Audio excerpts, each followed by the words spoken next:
Good evening, my little angel. Long time no see. I hope that you have fun and see a lot of interesting things every day. Now, do you still remember our little prince and his sheep? One would wonder, why does he need a sheep? Am I right?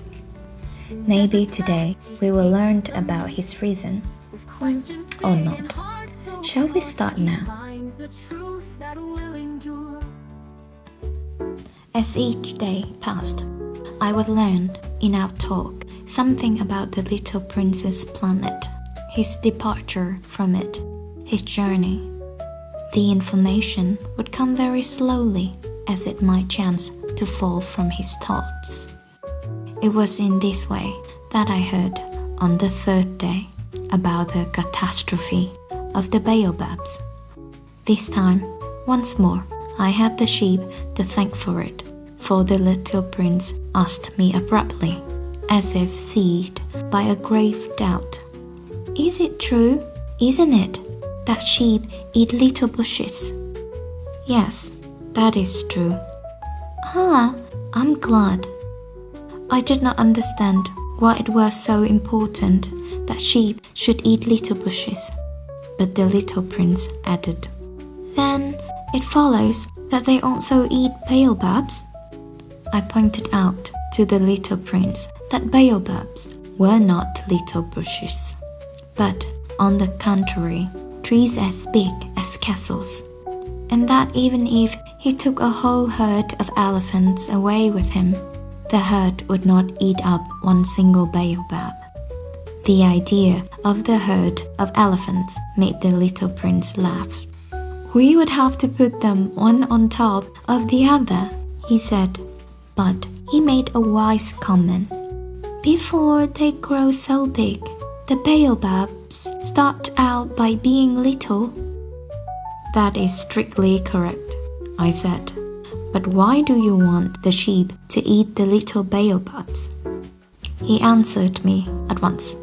Oh, come, as if he were speaking of something that was self-evident, and I was obliged to make a great mental effort to solve this problem without any assistance. Indeed, as I learned, there were on the planet where the little prince lived, as on all planets, good plants and bad plants. In consequence, there were good seeds from good plants and bad seeds from bad plants. But seeds are invisible. They sleep deep in the heart of the earth darkness, until someone among them is seized with the desire to awaken. Then this little seed will stretch itself and begin, timidly at first, to push a charming little sprig inoffensively upward toward the sun. If it is only a sprout of radish or the sprig of a rose bush, one would let it grow wherever it might wish. But when it is a bad plant, one must destroy it as soon as possible, the very first instant that one recognizes it. Now, there were some terrible seeds on the planet that was the home of the little prince, and these were the seeds of the baobab. The soil of that planet was infested with them. A baobab is something you will never be able to get rid of it. If you attend to it too late, it spreads over the entire planet.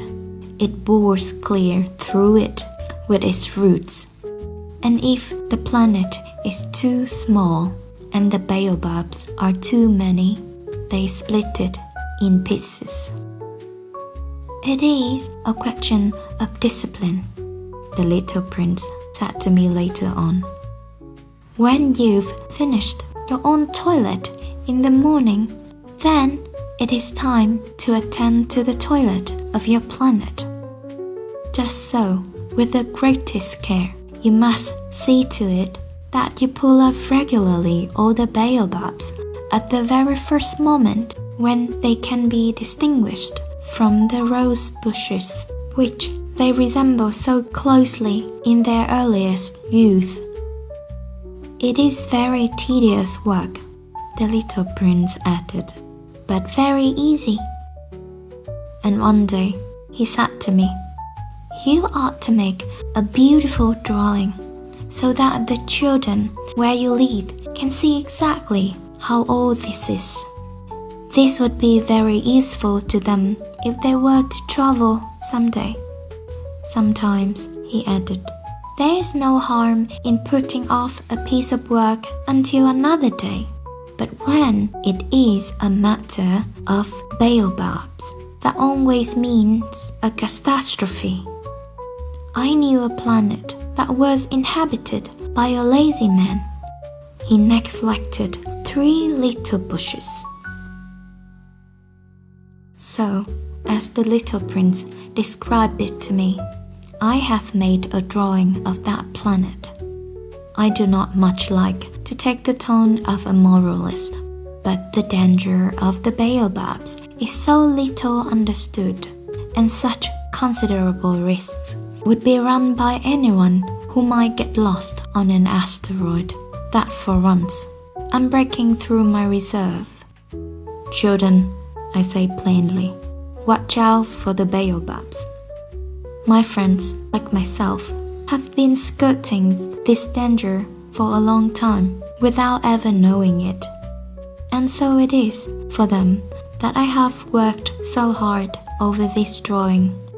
The lesson which I pass on by this means is worth all the trouble it has cost me.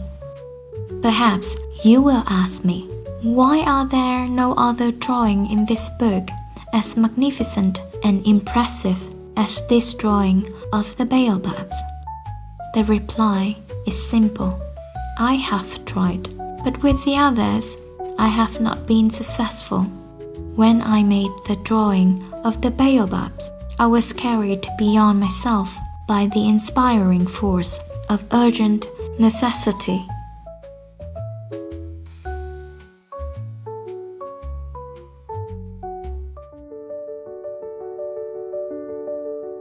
O little prince, bit by bit, I came to understand the secrets of your sad little life. For a long time, you had found your only entertainment in the quiet pleasure of looking at the sunset. I learned that new detail on the morning of the 4th day, when you said to me, "I am very fond of sunsets. Come, let us go look at the sunset now." "But we must wait," I said. "Wait? For what?" "For the sunset. We must wait until it is time." At first, you seemed to be very much surprised, and then you laughed to yourself. You said to me, "I am always thinking that I am at home." Just so, everybody knows that when it is noon in the United States, the sun is setting over France. If you could fly to France in 1 minute, you could go straight into the sunset right from noon. Unfortunately, France is too far away for that. But on your tiny planet, my little prince, all you need to do is move your chair a few steps. You can see the day end and the twilight falling whenever you like. One day, you said to me, "I saw the sunset 44 times." And a little later, you added, "You know, one loves the sunset when one is so sad." "Were you so sad then?" I asked, "on the day of the 44 sunsets?" But the little prince made no reply.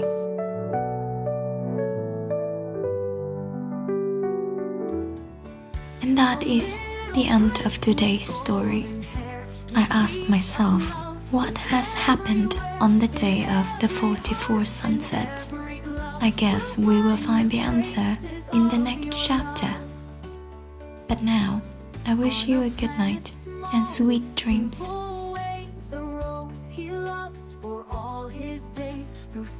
of stars he starts to see. The heart's the place we long to be.